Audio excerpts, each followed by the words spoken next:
నీకు రెండు చేతులు ఎత్తి నమస్కరించి జోడించి ప్రాధేయపడుతున్న క్రైస్తవులారా, క్రైస్తవ సంఘ కాపరులారా, క్రైస్తవ నాయకులారా, ప్రతి గ్రామంలో, ప్రతి మండలంలో, ప్రతి నియోజకవర్గంలో ఉన్న ప్రతి క్రైస్తవ నాయకుడు రెండు చేతులు ఎత్తి జోడించి నమస్కారం చేస్తున్నా.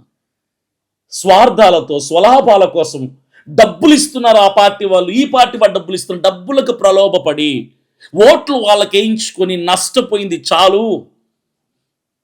ఇప్పుడు పిఠాపురం చర్చి మీద మూసివేశారు, దాడి చేసి, గుంపుగా వచ్చి దాడి చేసి మూసేశారు. ప్రభుత్వం మాట్లాడిందా క్రైస్తవుల తరపున? ఉప ముఖ్యమంత్రి పవన్ కళ్యాణ్ గారికి ఓటేశారు ఆ నియోజకవర్గంలో మన క్రైస్తవులు. మాట్లాడాడు పవన్ కళ్యాణ్? మాట్లాడాడు. పోనీ అందరిని వదిలేద్దాం. మన క్రైస్తవుడు ఉన్నాడు కదా సార్, జగన్మోహన్ రెడ్డి, వైఎస్ఆర్సిపి, మాట్లాడా? వైసీపీ ఓట్లేస్తాం కదా మనం. మాట్లాడా? మాట్లాడినివ్వండి చూద్దాం. ఒక్క మాట మాట్లాడతారేమో చూద్దాం ఆయన జగన్మోహన్ రెడ్డి గారు మాట్లాడండి సార్. మా క్రైస్తవులు మీకే కదా సార్ ఓట్లేస్తారు, మాట్లాడండి. ఆయన నోరు విప్పరు సార్. నోరు విప్పరు. ఎలక్షన్లు వస్తాయి, క్రైస్తవులారా మాకు ఓట్లేయండి, నేను క్రైస్తవుని అంటాడు ఆయన.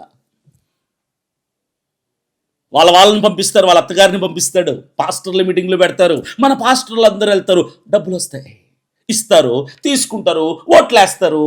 ఇట్లాంటి దాడులు జరుగుతాయి క్రైస్తవుల మీద. అప్పుడు జగన్మోహన్ రెడ్డి గారు సీఎంగా ఉన్నా మాట్లాడరు, ప్రతిపక్షంలో ఉన్నా మాట్లాడరు, ఎక్కడున్నా మాట్లాడరు. అంతే. ఇది ఎప్పుడు జరుగుతూనే ఉంటున్న ప్రక్రియ. ఇది ఫుల్ స్టాప్ పెట్టాలంటే క్రైస్తవుల చేతుల్లో ఉంది. మన ఓటు ఒక ఆయుధం అవ్వాలి, మన మాట తూట అవ్వాలి, అన్యాయాన్ని ప్రశ్నించే ధైర్యం కలిగి ఐక్యతగా, యూనిటీగా ఆంధ్రప్రదేశ్లో ఉన్నటువంటి అన్ని నియోజకవర్గాల క్రైస్తవ నాయకులంతా చేయి కలిపితే అప్పుడు సాధ్యమవుతుంది అధికారం.